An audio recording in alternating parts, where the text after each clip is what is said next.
Hey everyone, I hope you're doing well and staying safe during this time. If you're new here, welcome to the channel. Like I said, thank you so much for checking me out. If you haven't done so, please make sure to hit that subscribe button just right below the video. Cool, thank you so much. I really do appreciate it. And if you're returning, welcome back. Thanks again for your support. I truly do appreciate having you here. Today at 10 p.m. Eastern Time on my OnlyFans, I will be hosting a Q&A for the community to better get a sense of what's going on directly for me. Please attend if you are in the OnlyFans already, as it's going to be a great opportunity for all of you to get a sense of what's going on. Now with that being said, guys, as we look on the screen, we can see what could possibly happen in the weeks to come. I posted this on Twitter yesterday. What happens historically after invasions could lead to bullish price action. We have here the Vietnam War, the Gulf War, the Afghanistan War, Iraq War. All of these different things show that once an invasion happens, the price tank. But we could very well see in the next couple days and weeks a V-shaped recovery. Now, out of all these 5 graphs on the screen right now, what I would personally compare this specific invasion to is the Afghanistan War, and the reason is because that is post.com bubble.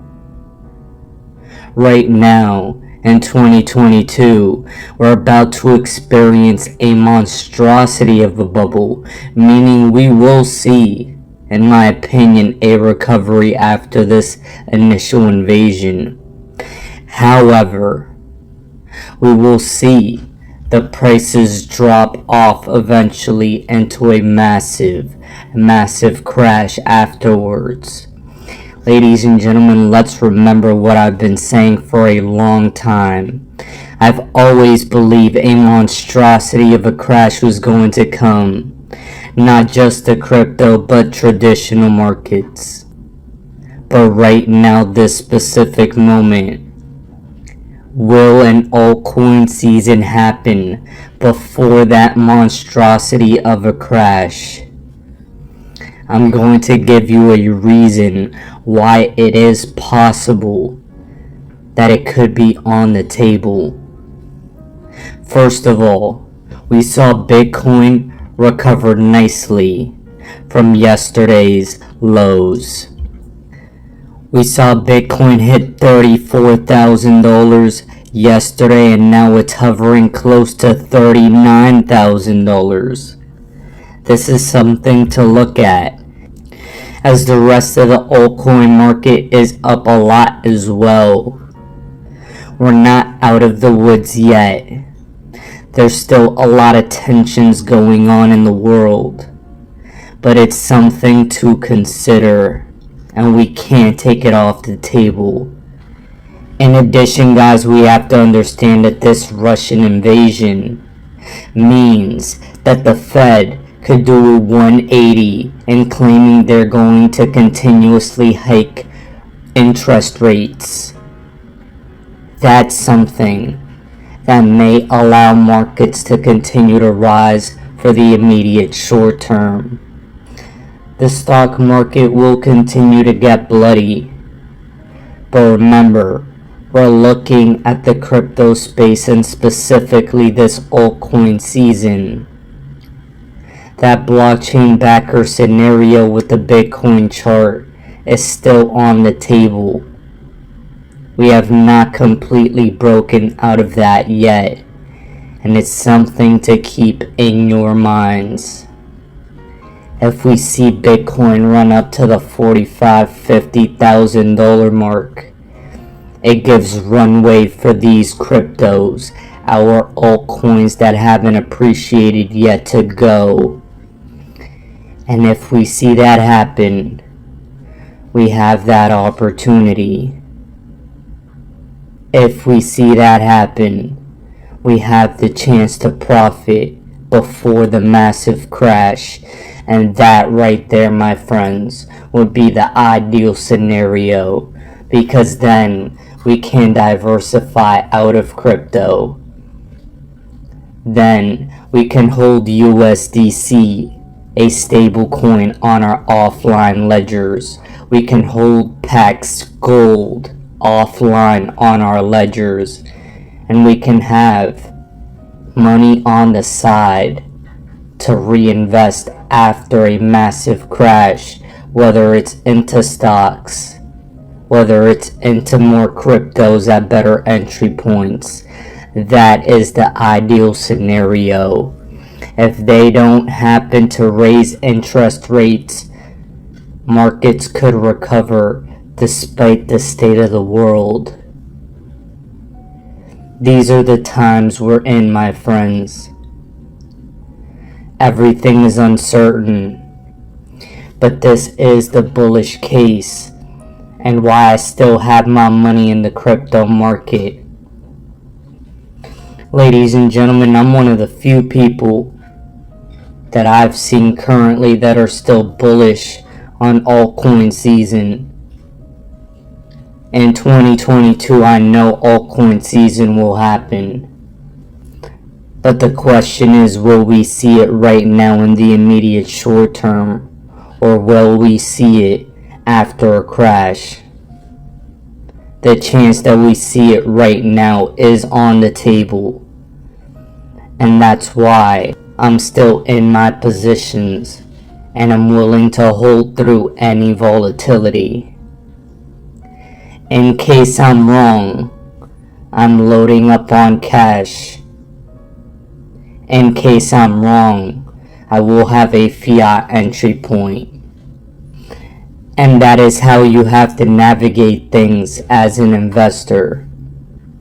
You have to know that even if you're incorrect with your immediate projections, you're still not going to lose money. Nobody here is going to lose money unless you act on emotion. I don't deal with emotional investors. I deal with the savages of the XRP army. And that's why we're all going to make it. Especially with XRP. Because we've always been on the money as far as this specific plan is concerned. Guys, here we have a beautiful thread from Sahil Bloom discussing the SWIFT system. And I'm going to briefly read all of this for all of you so you can understand why it's so important. Ladies and gentlemen, with the rapid deterioration of the Russia-Ukraine situation, you're going to hear a lot about SWIFT, and here's a breakdown of what it is. For those of you that don't know and are just joining the XRP community, you need this rundown. SWIFT is short for Society of Worldwide Interbank Financial Telecommunications and is a global cooperative of financial institutions based in Belgium. It was formed in 1973 when 239 banks from 15 countries came together to establish a way to handle cross-border payments. If you're part of the XRP community, you know XRP is trying to tackle that niche. Today, SWIFT connects more than 11,000 financial institutions across 200 plus countries. Think of it like a simple email system enabling secure messages across its members. An average of 40 million messages a day, including orders, payment confirmations, FX exchanges, and trades, occur. SWIFT doesn't actually do any transfer or holding of funds, but it's a critical part of the communication infrastructure that enables cross-border money flows. It's a key part of the global financial system's plumbing. So why is it in the spotlight now? While not a political organization, its importance to global flows means SWIFT is often looked at as a geopolitical tool as part of sanctioned packages. Cutting off a nation's banks from SWIFT access restricts flows in and out of that nation, resulting in real economic pain. This happened in 2012 with the sanctions package on Iran in retaliation for its nuclear program. It was looked at in 2013-14 in response to Russia's actions in Crimea. Cutting off SWIFT's access is viewed as very significant, so the consideration alone is material. With Russia's most recent actions in Ukraine, cutting off SWIFT access is very much on the table as part of a sweeping sanctions package. The challenge is that it is a real double-edged sword. Russia is a massive economy with tentacles that reach all around the world. It is a key energy supplier to Europe and the world. It is an exporter of materials critical to the manufacturing of jet engines, semiconductors, etc. Cutting Russia off from SWIFT would impact the flow of payments for these industries, and that would have a crippling financial effect for the world. Russia has also been building an in-house system since 2014, and this right here is where it gets juicy, meaning that they are able to temper some of the impact a cutoff would have on its economy. Though it appears most experts still expect the impact would be significant, that's something to think about. A cutoff from SWIFT may also have longer-term second-order effects on Bitcoin and non-fiat currencies. The base logic: Russia may seek to circumvent the impact of restrictions via a combination of its in-house system and a push away from the USD reserve currency. And ladies and gentlemen, this is so important, as Russia has been making this move for a long time. Getting out of USD, getting into gold, getting into the crypto space. And remember, that move where Russia considers crypto as currency right before this invasion began. This is significant and something we cannot forget. Whatever happens in the coming days, there will be a lot of talk about SWIFT and its role in the response to Russia's actions. And guys, for those of you that weren't aware now of how significant this is, now you know. But guys, what's more important than any of that is that Russia has been working in the background with Ripple and XRP. That is significant. And here we have this powerful King Solomon video going deeper into the connections Russia has with XRP. This is important as I'm about to play you a brief clip showing you just how powerful Russia is and XRP's exact use case being described in the news as far as a new financial system is concerned and circumventing the current SWIFT system. Please take a listen. Two is what's being discussed now, which is the payment processing system. So really what they're competing with is the SWIFT bank system, right? So right now, if you're sending money overseas from a U.S. bank, you have to use, or any Western country, you use that SWIFT system that is set up in Belgium. And that prevents money laundering in theory and all that kind of thing.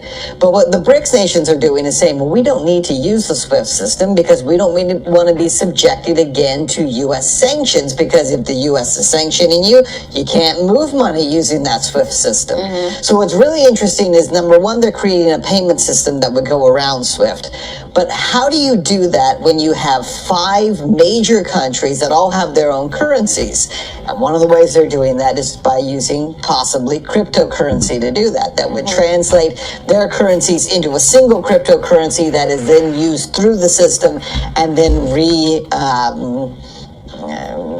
formulated, I guess, when it gets into their country, back into their own personal currency. So essentially you're taking currency from one, sending it through as a cryptocurrency, and then back on the other end into transforming it into another currency.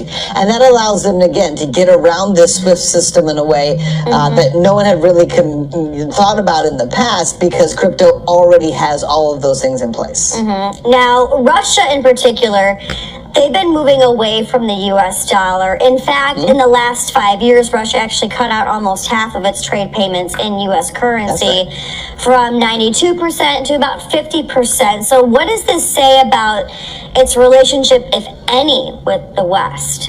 Well, I think it says that Russia specifically really started pushing this after 2014, right? Because in 2014, the U.S. started hitting Moscow with sanctions, and they wanted to punish. And remember how this works.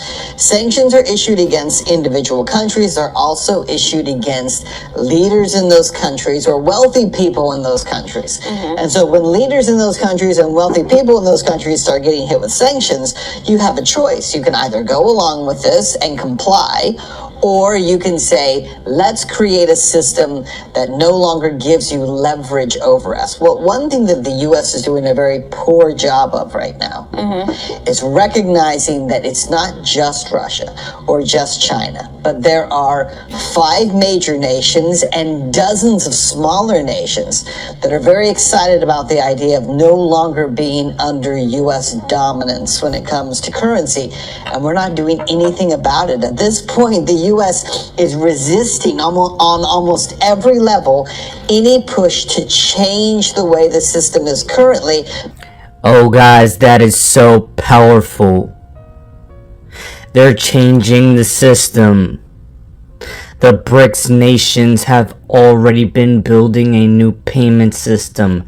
And remember, like I know a lot of my fans do, BRICS was specializing specifically with small and medium-sized enterprises. Just like Ripple changed their strategy to small and medium-sized enterprises. I don't think this is a coincidence. I think it lines up too perfectly. And right here, Joe Biden is letting all of you know that this geopolitical catalyst has begun. Please follow me on Instagram down in the description below to continue to get up to the minute updates on everything going on, because you don't want to miss these types of feeds. We will limit Russia's ability to do business in dollars, euros, pounds, and yen. We're going to stunt the ability to finance and grow the Russian military. And we're going to impair their ability to compete in high-tech 21st century economy. We've now sanctioned Russian banks that together hold around $1 trillion in assets. We've cut off Russia's largest bank, a bank that holds more than 1/3 of Russia's banking assets by itself. Cut it off from the U.S. financial system. And today, we're also blocking 4 more major banks. That means every asset they have in America will be frozen. This includes VTB, the second largest bank in Russia. As promised, we're also adding the names to the list of Russian elites that were sanctioned as well. Between our actions and those of our allies and partners, we estimate that we'll cut off more than half of Russia's high-tech imports. And guys, this is where the hoopla begins. Because what's on the screen is confirmed. European utilities are set to buy tomorrow more Russian natural gas via Ukraine pipelines. Yes, you read that correctly. Europe will be buying more natural gas from Russia via Ukraine, and they'll continue to do so. Ladies and gentlemen, Russia is too big of a powerhouse in the global economic playing field to be messed with. These sanctions, they're going to be limited. Russia is going to be able to withstand these sanctions. And what's going to happen is that the US is going to continue to intervene. They're going to continue to keep rates relatively low, have more government spending on the guise of this crisis. They cannot raise interest rates now. Oh no, my friends. No, they cannot. Today we see the crypto market recover already, just a little while after these invasions. And I don't think that's a coincidence either. While the world looks bleak, we have to understand one thing. We've seen the world look bleak for 2+ years now, and asset prices have exploded. There will be a monstrosity of a crash. But the question is, will we see our altcoin season first? I'm personally betting on it. And I'm ready even if I'm wrong. Russia's over here with their currency collapsing. But at the same time, more geopolitical tensions are rising. Taiwan has warned of Chinese fighter jets in the area, and in my personal opinion, I believe Taiwan is next on the list. China and Russia have been working hand in hand behind the scenes to strategize for the fall of the American empire for a long time, and we are witnessing them moving in within the same day with tactical precision, acquiring resources, evading sanctions, getting ready for this financial reset, gaining land, while the US. I'm your guy. I will keep you posted. I'm your advocate. I'll be back on a daily basis, usually multiple times per day, with these videos to keep you updated with everything going on. So, I hope you enjoyed the video. If you haven't done so, make sure to hit that subscribe button. Feel free to share any of my videos with your friends, family, social media, or anybody who may care to listen. Thanks so much for your continued support. I'm always here for you. I want to help you through this time. So thank you so much for continuing to choose me. Enjoy your day, stay safe, and I'll catch you again probably in a couple hours. Thanks, everybody. See you later.